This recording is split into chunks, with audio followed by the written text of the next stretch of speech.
مسلم league نون کے رہنما خواجہ سعد رفیع کہتے ہیں کہ سیاسی ڈائیلاگ کی دستک سنائی دے رہی ہے۔ سول نافرمانی کا الٹیمیٹم، دو طرفہ دھمکیاں، گالی گلوچ، سختیاں کچھ عرصے کے لیے مؤخر ہو سکیں تو بات چیت شروع ہو سکتی ہے، کہا۔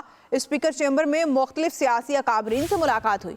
ہر متعلقہ شخص سیاسی درجہ حرارت میں کمی اور پیچیدہ مسائل کو بات چیت سے حل کرنے کا خواہاں نظر آیا۔ قومی اسمبلی میں شیر افضل مروت، خواجہ آصف اور رانا ثناء اللہ کی تقاریر تازہ ہوا کا جھونکا محسوس ہوئے۔ دعا ہے دانش اور تدبر اپنایا جائے، راستے کھولنا بند کرنے سے بہتر ہے۔ سعد رفیق نے کہا کہ بات چیت کرنی ہے تو اسے غیر مشروط ہونا چاہیے، فریقین کو ہر موضوع پر کھل کر بات کرنی چاہیے۔ مسلم لیگ نون کے رہنما خواجہ سعد رفیع کہتے ہیں کہ سیاسی ڈائیلاگ کی دستک سنائی دے رہی ہے۔ سول نافرمانی کا الٹیمیٹم، دو طرفہ دھمکیاں، گالی گلوچ، سختیاں کچھ عرصے کے لیے مؤخر ہو سکیں تو بات چیت شروع ہو سکتی ہے، کہا۔ اسپیکر چیمبر میں مختلف سیاسی اکابرین سے ملاقات ہوئی۔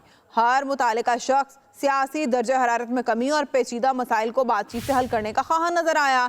قومی اسمبلی میں شیر افضل مروت، خواجہ آصف اور رانا ثناء اللہ کی تقاریر تازہ ہوا کا جھونکا محسوس ہوئے۔ دعا ہے دانش اور تدبر اپنایا جائے، راستے کھولنا بند کرنے سے بہتر ہے۔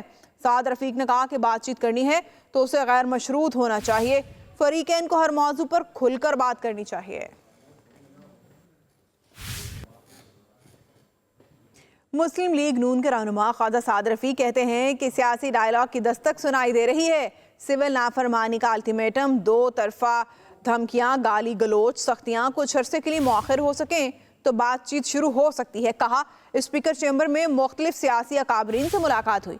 ہر متعلقہ شخص سیاسی درجہ حرارت میں کمی اور پیچیدہ مسائل کو بات چیت سے حل کرنے کا خواہاں نظر آیا۔ قومی اسمبلی میں شیر افضل مروت، خواجہ آصف اور رانا ثناء اللہ کی تقاریر تازہ ہوا کا جھونکا محسوس ہوئے۔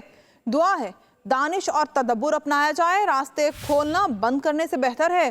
سعد رفیق نے کہا کہ بات چیت کرنی ہے تو اسے غیر مشروط ہونا چاہیے، فریقین کو ہر موضوع پر کھل کر بات کرنی چاہیے۔ مسلم لیگ نون کے رہنما خواجہ سعد رفیع کہتے ہیں کہ سیاسی ڈائیلاگ کی دستک سنائی دے رہی ہے۔ سول نافرمانی کا الٹیمیٹم، دو طرفہ دھمکیاں، گالی گلوچ، سختیاں کچھ عرصے کے لیے مؤخر ہو سکیں تو بات چیت شروع ہو سکتی ہے، کہا۔ اسپیکر چیمبر میں مختلف سیاسی اکابرین سے ملاقات ہوئی۔ ہر متعلقہ شخص سیاسی درجہ حرارت میں کمی اور پیچیدہ مسائل کو بات چیت سے حل کرنے کا خواہاں نظر آیا۔ قومی اسمبلی میں شیر افضل مروت، خواجہ آصف اور رانا ثناء اللہ کی تقاریر تازہ ہوا کا جھونکا محسوس ہوئے۔ دعا ہے دانش اور تدبر اپنایا جائے، راستے کھولنا بند کرنے سے بہتر ہے۔ سعد رفیق نے کہا کہ بات چیت کرنی ہے تو اسے غیر مشروط ہونا چاہیے، فریقین کو ہر موضوع پر کھل کر بات کرنی چاہیے۔